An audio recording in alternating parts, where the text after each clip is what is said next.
Chroniques Occitanes par Oksana Leprince du Barry.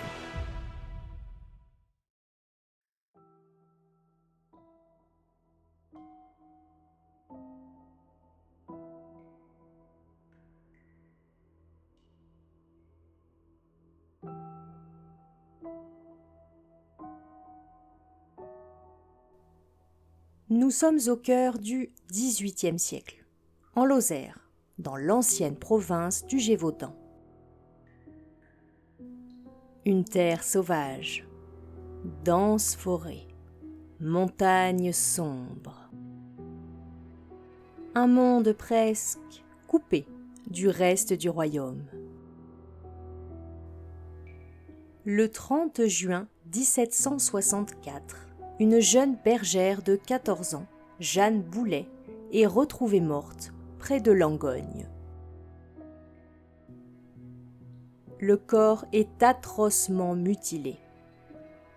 C'est la première victime officiellement recensée. Mais ce ne sera pas la dernière, loin de là. Dans les mois qui suivent, les morts se multiplient. On retrouve des enfants, des adolescents, des femmes seules, déchiquetées dans les pâturages. Beaucoup ont la gorge arrachée. Certains sont décapités. D'autres sont retrouvés partiellement dévorés. Les attaques frappent au cœur de la campagne, dans les champs, au détour d'un chemin, à la lisière des villages. On raconte l'histoire de cette jeune fille tuée devant ses sœurs impuissantes. Ou de cette autre, Marie Vallet, surnommée plus tard la pucelle du Gévaudan, qui se défend seule avec une baïonnette et repousse la créature. La peur s'installe, une peur viscérale. Les campagnes changent. Les enfants ne sortent plus seuls. Les messes se célèbrent en groupe, de jour.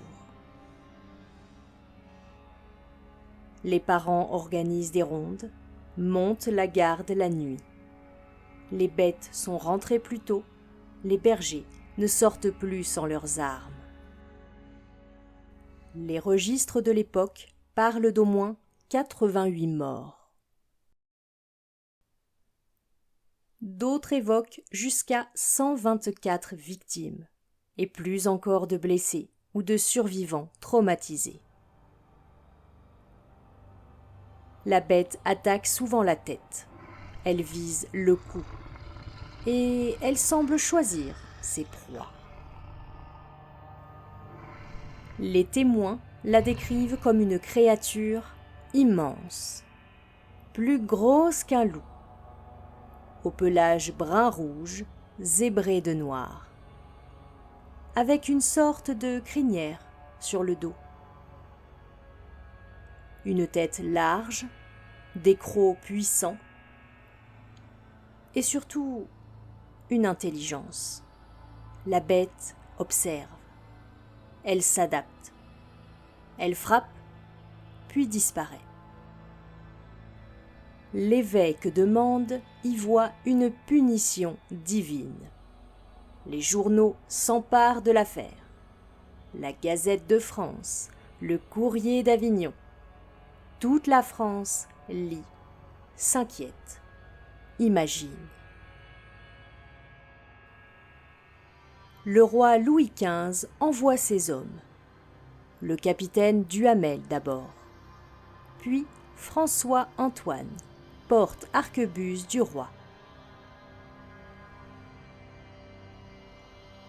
En septembre 1765, Antoine abat un loup énorme dans la forêt de la Thénazère. On le déclare être la bête. Il est empaillé, envoyé à Versailles. On croit l'histoire terminée. Mais quelques mois plus tard, les attaques reprennent. jusqu'au 19 juin 1767. Ce jour-là, un paysan, Jean Chastel, tire sur une créature étrange lors d'une battue. Cette fois, c'est fini. Les attaques cessent définitivement.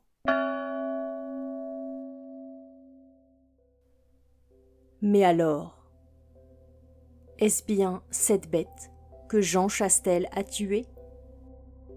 Et d'abord, cette bête, quelle était-elle vraiment?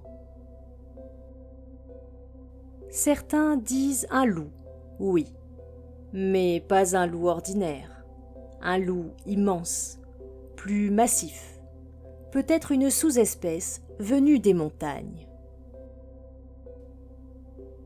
D'autres pensent à une hyène échappée d'un zoo privé, ou un croisement entre un chien et un autre animal.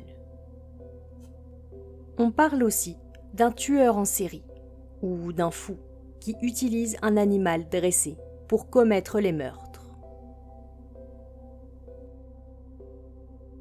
On évoque une bête exotique rapportée par un noble, un fauve venu d'Afrique ou d'Asie.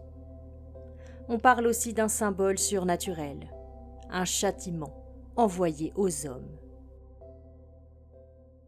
Aucune preuve définitive, aucun consensus.